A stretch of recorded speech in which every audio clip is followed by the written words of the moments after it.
अनु का करवा चौथ का व्रत कराएंगे आर्यवर्धन पूरा। आर्यवर्धन आ गए हैं अनु से मिलने के लिए, लेकिन नील के साथ मिलकर जलंधर अब यहीं पे लेना चाहेगा आर्यवर्धन की जान। आपको बता दें कि सीरियल तुमसे तुम तक में अब यहाँ पर बहुत बड़ी चाल चल चुका है नील, और नील जो है वो यहाँ पर मिलकर अपने बाप जलंधर के साथ जान लेना चाहता है भाई अनु के पति आर्यवर्धन की, क्योंकि अब यहाँ पर बहुत जल्द आर्यवर्धन जो है शादी करते नजर आएंगे अनु से, और इसके बाद वो दोनों पति पत्नी बन जाएंगे। और इसके बाद अनु की जिम्मेदारी है कि वो आर्यवर्धन की जान बचाएं। वेल अब यहाँ पर जो मीरा है वो मिली हुई है जलंधर और नील के साथ, और वो भी चाहती है कि जो है बदला ले ले वो आर्यवर्धन से। वेल अब कहानी में धमाकेदार ट्विस्ट आने वाला है, जहाँ पे जो आर्यवर्धन है उसकी जान का भूखा जलंधर जो है वो यहाँ पर अनु को भी उसकी जान के लिए कवारा नहीं समझेगा, और वो अनु को भी गोली मार देने वाला है। वेल अब कहानी में कहीं ना कहीं यहाँ पर अनु और आर्यवर्धन में से किसी एक को गोली लगने वाली है, और जिसको गोली लगेगी उसकी जिंदगी यहाँ पर बर्बाद होगी या फिर आबाद, क्योंकि यहाँ पर गोली लगने के बाद अनु को उसके घर वाले समझ जाएंगे कि जो अनु है वो आर्यवर्धन से बहुत ज्यादा प्यार करती, इसीलिए उसने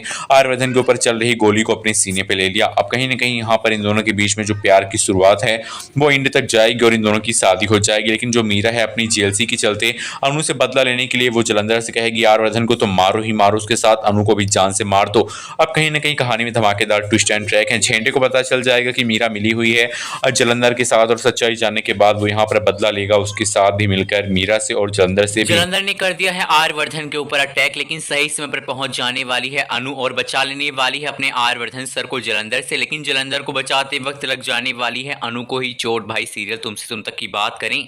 तो जलंधर जो कि आर्यवर्धन का जानी दुश्मन बन के बैठा है वो वापस आ चुका है जेल से, और कहीं ना कहीं झेंडे ने ऐसा कहा भी है कि आप बाहर मत जाइए आर्यवर्धन, आपकी जान को खतरा है, क्योंकि आपका जानी दुश्मन बाहर खुलेआम घूम रहा है। और आपको बता दें कि जब अनु वहां से वापस जा रही होती है तब यहाँ पर आर्यवर्धन उसके लिए वहां से बाहर निकलता है और अपने घर से बाहर जाता है। लेकिन आपको बता दें कि अब यहाँ पर जो यहाँ पे जलंधर है वो अटैक कर देने वाला है आर्यवर्धन के ऊपर, और आर्यवर्धन के ऊपर जैसे ही वो फावड़ा मारने चलेगा बीच में आ जाएगी अनु और वो फावड़ा लग जाएगा अनु के सर पे और दूर कर देगी अनु अपने आप से आर्यवर्धन को। आर्यवर्धन तो बच जाएगा, लेकिन जब वो अनु को देखेगा कि जलंधर ने अनु को मार दिया तब वो यहाँ पर गुस्से में आ जाएगा, और उसके अंदर इतना गुस्सा आ जाएगा कि वो जलंधर को बहुत अच्छे से मारेगा, इतना मारेगा कि लास्ट में उसकी जान लेने चलेगा। लेकिन बीच में आकर झेंडे रोक देगा और कहेगा प्लीज आर्यवर्धन आप ऐसा मत करिए, आप फंस जाएंगे, हम जलंधर को पुलिस के हवाले करेंगे कि उसने अनु के ऊपर अटैक किया है।